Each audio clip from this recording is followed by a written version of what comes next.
nome é Sara Grenhagen e eu agradeço o desafio lançado pela Cátedra Saramago da Universidade Federal do Paraná de refletir sobre as experiências de leitura que a obra de Saramago proporciona, e isso a partir de uma epígrafe do ensaio sobre a cegueira.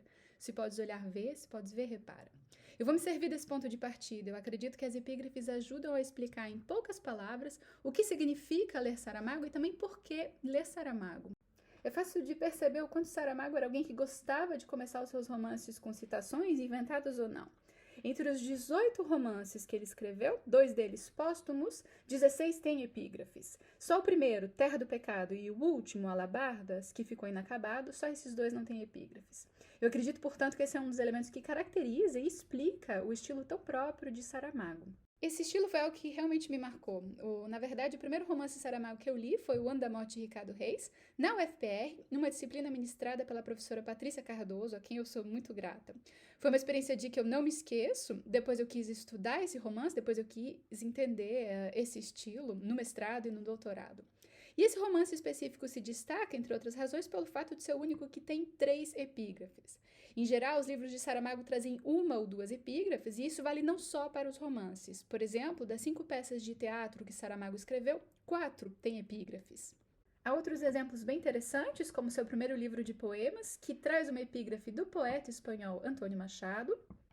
A coletânea de contos Objeto Quase traz uma epígrafe de Marx e Engels.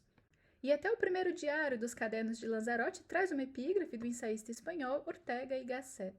No caso do Ano da Morte de Ricardo Reis, as 3 epígrafes provêm do universo de Fernando Pessoa. E é nesse início que o autor põe as cartas na mesa, que o autor mostra a que veio.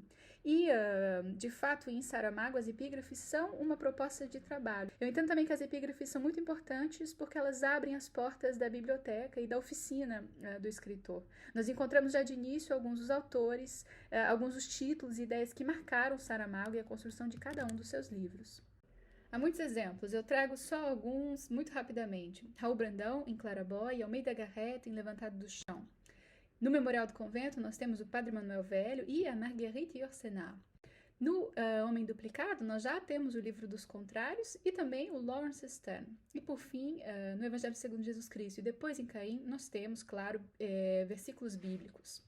As epígrafes apócrifas também são importantes, aquelas citações como a de Ensaio sobre a Cegueira, tiradas de livros imaginados por Saramago, um procedimento bem borgiano de criação de uma biblioteca virtual, que no caso de Saramago inclui o livro dos conselhos, das evidências, dos contrários, das previsões e assim por diante.